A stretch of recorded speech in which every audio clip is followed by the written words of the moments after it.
பொண்ணு விளையிற பூமியடா, விவசாயத்தை பொறுப்பா கவனிச்சு சீரோவடா,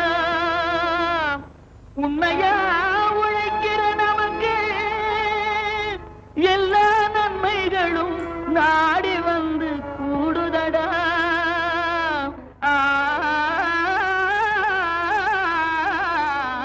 சுவைமிக்க கேரட்டில் விட்டமின் ஏ அதிகம் உள்ளது.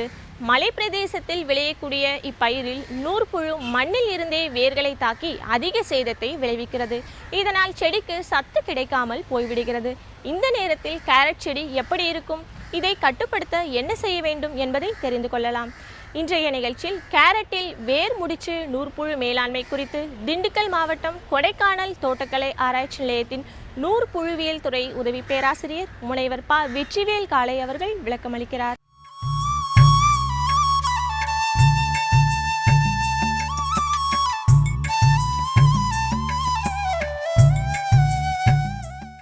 இந்த கேரட் சாகுபடி செய்வதில் பல வகையான இன்னல்கள் இருக்குது, விவசாய பெருமங்களுக்கு இருக்குது. அதில் முக்கியமாக பார்த்தா பூச்சி, நோய், நூற்புழு. இல்லை நூற்புழுக்கள் அதிகமான உற்பத்தி தன்மையை குறைக்கும் தன்மை உடையது. இதனால் அந்த நூற்புழுக்கள் என்பது நேரடியாக நம்ம வயல்வெளியில் காண இயலாது. பூச்சி நோய்களை நம்ம கண்ணில் பார்த்து அதோடைய சேதங்களை வச்சு இந்த பூச்சியில் நோயின்னு கண்டுபிடிக்கலாம். ஆனால் நூற்புழுக்களை பொறுத்த மட்டும் அது மண்ணில் இருக்கிறதுனால நம்மளால் நூற்புழுக்கள் நேரடியாக கண்ணில் பார்க்க முடியாது.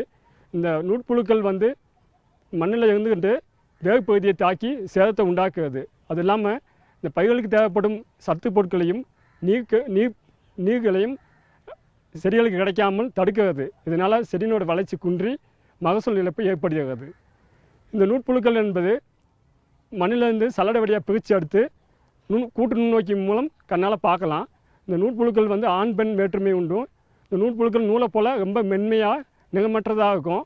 பொதுவாக ஆண் பெண் நூற்புழுக்கள் தனித்தனியாக இருக்குது. பெண் நூற்புழுக்கள் பகுதியாகவும் காய்கறி பயிர்களை தாக்கி சேதத்தை உண்டாக்குகிறது.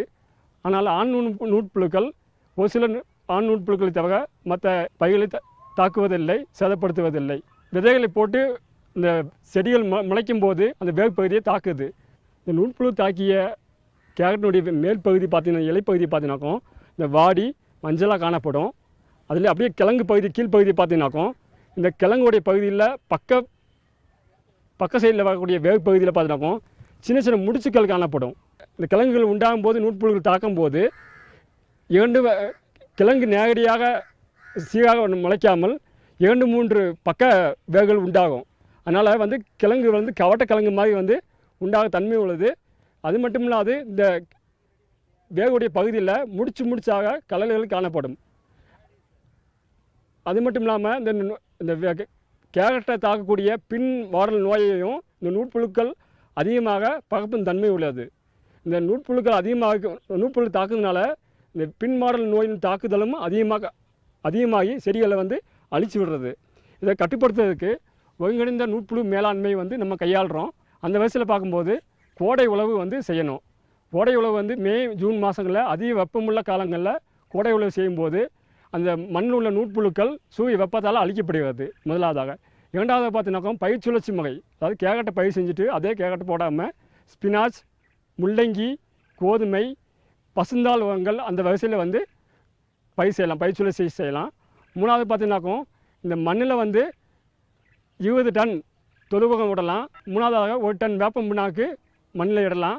அது இல்லாமல் அசோஸ்பைலம், பாஸ்போபாக்டீரியா அப்படிங்கிறத 2 கிலோ வீதம் மண்ணில் இடலாம். இது மாதிரி சூடோமோனாஸ், ட்ரைகோடர்மா என சொல்லக்கூடிய உயிர் உட்பு பூசானங்களை 2.5 கிலோவை 50 கிலோ தொழுவத்துடன் கலந்து மண்ணில் இடும்போது அது மண்ணில் பழகி நூற்புழுக்களையும் கட்டுப்படுத்துகிறது. அது இல்லாமல் பின் மாடல் நோய், அது இல்லாமல் பயிர்களுக்கு தேவையான ஊட்டச்சத்தையும் கொடுத்து உடைய வளர்ச்சியும் அதிகப்படுத்துது. நூற்புழுக்கள் எண்ணிக்கை அதிகமாக இருந்துச்சுனாக்கும் லெபார்ட்டரியில் கொடுத்து மண்ணை ஆய்வு செய்தோம்னாக்கும் மண்ணை பரிசோதனை செய்யும்போது அதிகமான நூற்புழுக்கள் இருந்துச்சுனாக்கும் கார்பிபுரான் 3% கூர்ண மருந்தின 33 கிலோ இதில் இந்த மண்ணில் இடலாம். வேக முடிச்சு நூற்பு தாக்கிய இந்த கேரட் கிழங்கில் பார்த்தீங்கன்னாக்கும் கிழங்குடைய சைஸ் ரொம்ப சின்னதாக இருக்கும். அது இல்லாமல் பக்கத்தில் இந்த கிழங்குடைய சைடில் சின்ன சின்ன முடிச்சுக்கள் காணப்படும்.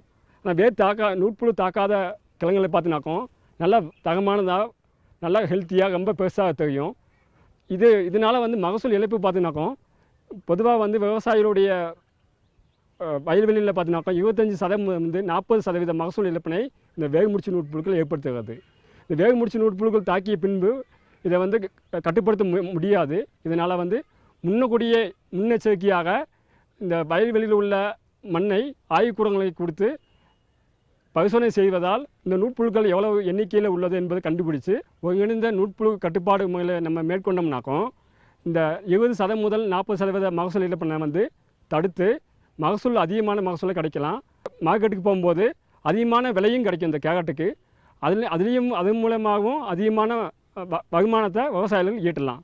ஏழைகளின் பசுவான ஆடு வளர்ப்பது ஒரு லாபகரமான தொழிலாகும். இதில் குறைந்த இடத்தில் குறைந்த ஆட்களால் பராமரிப்பு செய்யப்படும் புதிய முறையே பரன்மேல் ஆடு வளர்ப்பு. இதில் சிறிய இடத்தில் அதிக ஆடுகளை வளர்க்கலாம். மேலும் ஆடுகள் குறைந்த நாட்களில் விரைவாக வளர்ந்து அதிக லாபத்தை தரக்கூடியது. இம்முறையில் ஆடுகள் மிகவும் சுகாதாரமான சூழ்நிலையில் வளர்கின்றன.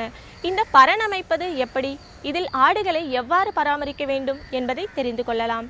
இன்றைய நிகழ்ச்சியில் பரன்மேல் ஆடு வளர்ப்பு குறித்து திருவாரூர் மாவட்டம் நீடாமங்கலம் வேளாண் அறிவியல் நிலையத்தின் உழவியல் துறை உதவி பேராசிரியர் டாக்டர் ஜி சுதாகர் அவர்கள் விளக்கமளிக்கிறார்.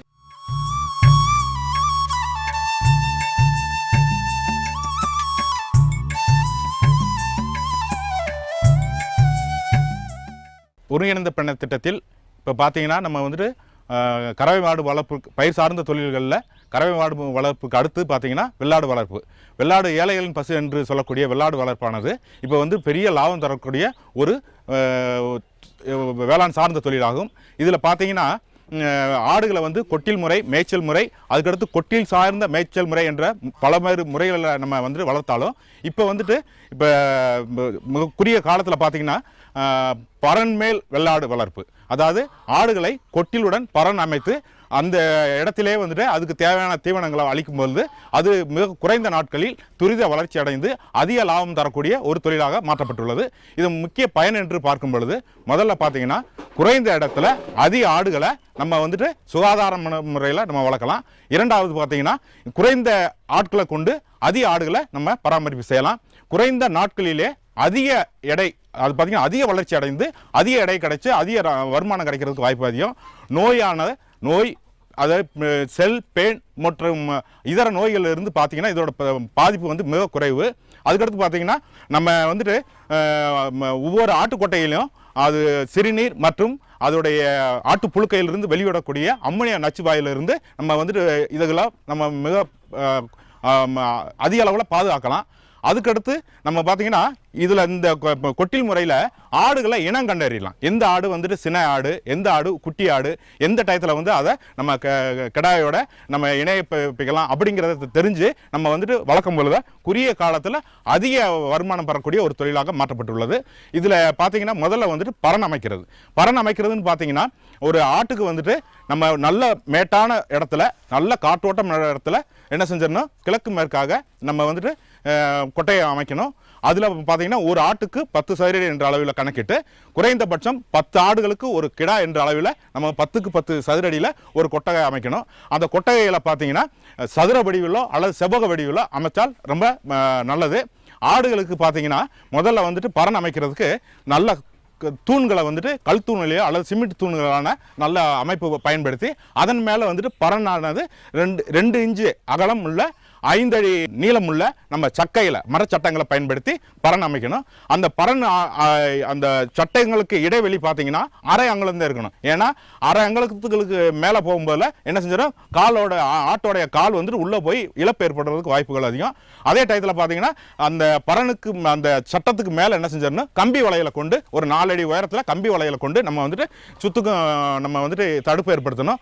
அதுக்கு மேலே பார்த்தீங்கன்னா கீற்றாலையோ அல்லது நம்மளுக்கு உகந்த நம்ம அவங்களுடைய வருமானத்துக்கு உகந்த சிமெண்ட் கூரைகளை பயன்படுத்தி நம்ம கொட்டகை அமைச்சுக்கலாம். அதே மாதிரி பார்த்தீங்கன்னா உள்ள தீவன தொட்டி, ஆடுகளுக்கு தேவையான தீவன தொட்டியும் அதே மாதிரி ஆடுகளுக்கு தேவையான தண்ணி தொட்டியும் நம்ம உள்ளேயே அமைச்சுக்கலாம். அல்லது வந்துட்டு அந்த ஆடுகளுடைய இயற்கை குணங்களை மாற்ற முடியாமல் செய்ய முடியாது. அதாவது இயற்கை குணங்களானது அது சுற்றி திரியும் ஆடுகளை வந்துட்டு நம்ம வந்துட்டு அதுக்கு ஆடுகளுக்கு பரனுக்குள்ளே வைக்காட்டியும் பரவாயில்ல, இந்த மாதிரி நம்ம வந்து பரனுக்கு வெளிப்பக்கம் நம்ம வந்துட்டு தீவன தொட்டியிலையும் தண்ணீர் தொட்டியிலையும் அமைச்சு பராமரிக்கும் போதுல குறைந்த காலத்தில் அதிக வளர்ச்சி அடைந்து அதிக வருமானம் பெறக்கூடிய ஒரு தொழில். அதுக்கடுத்து பார்த்தீங்கன்னா நம்ம எப்படி வந்துட்டு ஒரு ஆட்டோட வந்துட்டு சினை பராமரிப்பு எப்படி செய்யணும்னு பார்த்தீங்கன்னா 10 ஆட்டுக்கு குறைந்தது ஒரு ஆடு. அதாவது நம்ம பராமரிப்பில் பார்த்தீங்கன்னா ஆடு வளர்ப்புலன்னு சொல்லுவாங்க 20 பெட்டைக்கு ஒரு கிடாம்பாங்க.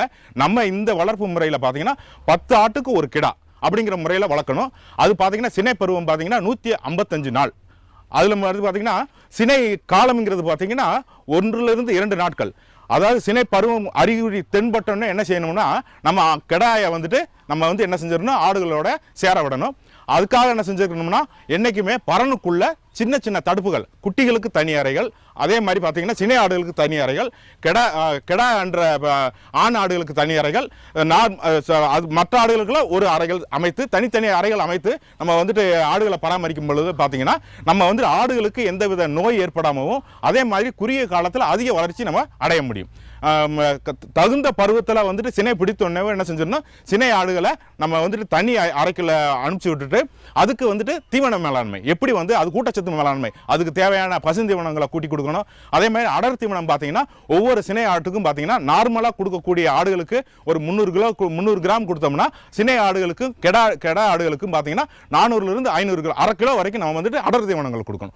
ஒவ்வொரு ஆட்டுக்கும் குறைந்தபட்சம் தினமும் பார்த்தீங்கன்னா அதன் இடையில பார்த்தீங்கன்னா 10%, அது எடை வந்துட்டு 10 கிலோ இருக்குன்னா அதில் 10% பார்த்தீங்கன்னா நம்ம வந்துட்டு 1 கிலோ அப்படிங்கிற எடை பட்சத்தில் பிரித்து கொடுக்கணும். இதில் உலர் தீவனம், அதுக்கடுத்து அடர் தீவனம், அதுக்கடுத்து காய்ந்த வைக்கோல், இந்த இதை வந்து பார்த்தீங்கன்னா 2:1 என்ற விதத்தில் நம்ம கலந்து அதில் வந்து பார்த்தீங்கன்னா ஒரு ஆட்டுக்கு குறைந்தபட்சம் ஒரு நாளைக்கு 5 கிலோ அன்ற இடத்துல தீவனம் கொடுக்கலாம். இதுக்கு பார்த்தீங்கன்னா தீவனம் வந்துட்டு மேலாண்மை தான் பெரிய முக்கியம். ஆடுகளை வளர்க்கும் முதல்ல தீவனத்தை வந்துட்டு வளர்க்கணும். அதுக்கு பார்த்தீங்கன்னா முதல்ல வந்துட்டு நம்மளுக்கு எப்படி வந்துட்டு ஒவ்வொரு மாவுச்சத்து, புரதச்சத்து, நார்ச்சத்து அப்படி என்று சொல்றோமோ அதே மாதிரி ஆடுகளுக்கும் பார்த்தீங்கன்னா அதுக்கு மாவுச்சத்து தேவை, நார்ச்சத்து தேவை, அதே மாதிரி பார்த்தீங்கன்னா புரதச்சத்து தேவை, அதே மாதிரி பார்த்தீங்கன்னா நுண்ணூட்டங்கள் அடங்கிய மினரல் சத்து, அதாவது தனிமங்கள் சத்து தேவை. இந்த மாதிரி சத்துக்களை கொடுத்தோம்னா தான் அது குறைந்த காலத்தில் அதிக எடை. அதாவது ஒரு ஆடு பார்த்தீங்கன்னா நம்ம பண்ணையில் வளர்க்குற ஆடு பார்த்தீங்கன்னா குட்டி வந்து ஒரு அதிகபட்சம் 15 நாள். இந்த 15 நாளில் பார்த்தீங்கன்னா அதோட எடை பார்த்தீங்கன்னா இப்போ 5 கிலோ இருக்கு.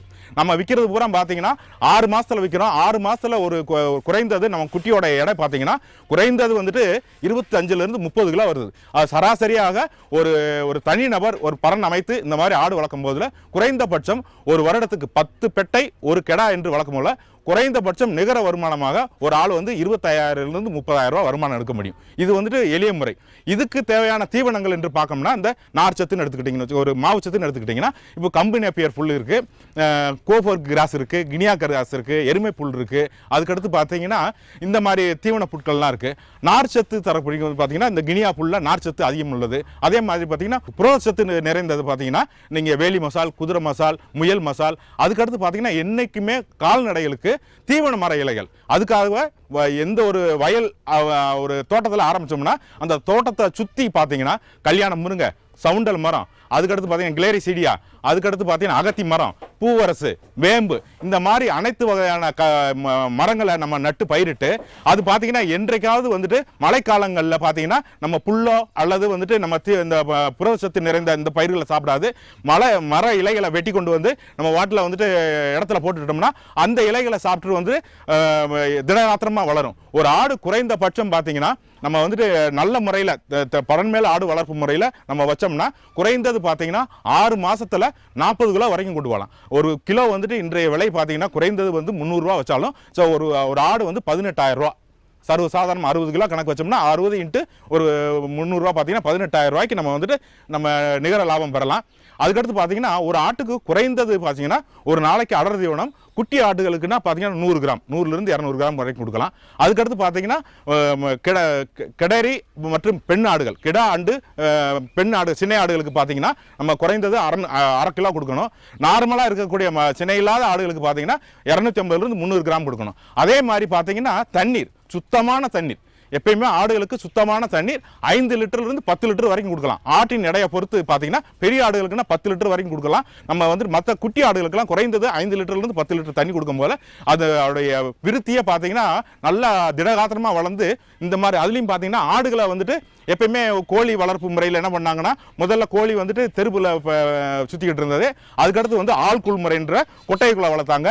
அதுக்கடுத்து கேஜ் கூண்டு முறையில் வளர்த்தாங்க. அதே மாதிரி தான் எப்போ வந்துட்டு ஆடுகளை வந்துட்டு வெளிவிடாமல் எப்பயுமே வெளிவிடாம உள்ள வந்துட்டு நம்ம கறிக்காக பயன்படுத்தும் போதுல ஆட்டு கொட்டைக்குள்ளே வளர்க்கும் போதுல குறுகிய காலத்தில் அதிக இடப்பட்டு நம்ம வந்து அதிக நிகர வருமானம் பெறலாம் என்றது இந்த பரன்மேல் ஆடு வளர்ப்பு. இது முக்கிய குறிக்கோளே பார்த்தீங்கன்னா நோய் நொடி இல்லாத ஒரு ஆடு வளர்ப்புனா பார்த்தீங்கன்னா இது எனி டைம் மணி, எப்போ வேணாலும் நம்ம வந்துட்டு பணமாக்கிடலாம். ஆடுகளை பார்த்து பார்த்தீங்கன்னா ஏடிஎம் சொல்லுவாங்க. இது எப்போ வேணாலும் பணமாக்கிடலாம். தேவைப்படுற டயத்தில் என்ன செய்யலாம், உடனுக்குடன் ஆடை விற்று நம்ம வந்து 10,000 20,000 ஒரு செலவுக்கு பயன்படுத்திக்கலாம். அந்த மாதிரி காலகட்டத்தில் பார்த்தீங்கன்னா ஆடுகளுக்கு பார்த்தீங்கன்னா நோய் நொடிங்கிறது பார்த்தீங்கன்னா இந்த பரன்மேல் ஆடு வளர்க்கும் போது அதுக்கு நோய் நொடிகள் வந்துட்டு மிக குறைவு. ஆடுகளுக்கு பார்த்தீங்கன்னா இந்த மாதிரி வருமுன் காப்பது தான் இந்த மிகச்சிறந்த இது. பார்த்தீங்கன்னா ஜூன் மாதத்துலையும் ஜனவரி மாதத்துலையும் ஜூலை மாதத்துலையும் அதுக்கு என்ன செஞ்சிடணும், கோமாரி நோய்கள் வரும். அது டாக்டர் நம்ம கன்சல்ட் பண்ணிட்டு கோமாரி நோய்களுக்கான தடுப்பூசி வருமுன் காப்பது. அதே மாதிரி பார்த்தீங்கன்னா மழை சீசன் இப்போ ஆகஸ்ட் செப்டம்பர் மாதத்தில் பார்த்தீங்கன்னா துள்ளுமாரி நோய், துள்ளி துள்ளி குதித்து சாகக்கூடிய ஒரு நோய் வரும். அதுக்கான முன்னெச்சரிக்கையாக அது துள்ளுமாரி நோய்க்கான எதிர்ப்பு மருந்துகளை உடனுக்குடனே நம்ம செலுத்திட்டோம்னா அதுக்கடுத்து பார்த்தீங்கன்னா சின்ன சின்ன இதில் பார்த்தீங்கன்னா பேன் தொல்லை கிடையாது, அதுக்கடுத்து செல் தொல்லை கிடையாது, அதுக்கடுத்து நோய் பிரச்சனைகள் கிடையாது. அது திடகாத்திரமான ஆடுகளை பரன்மேல் ஆடு வளர்ப்பு முறையில் செய்யும் போல நம்ம வந்து அதிக நிகர லாபம் பெறலாம் என்றது உண்மைதான். மீண்டும் அடுத்த பொன் விளையும் பூமி நிகழ்ச்சியில் மேலும் பல புதிய பயனுள்ள தகவல்களோடு உங்களை சந்திக்கிறோம். நன்றி, வணக்கம்.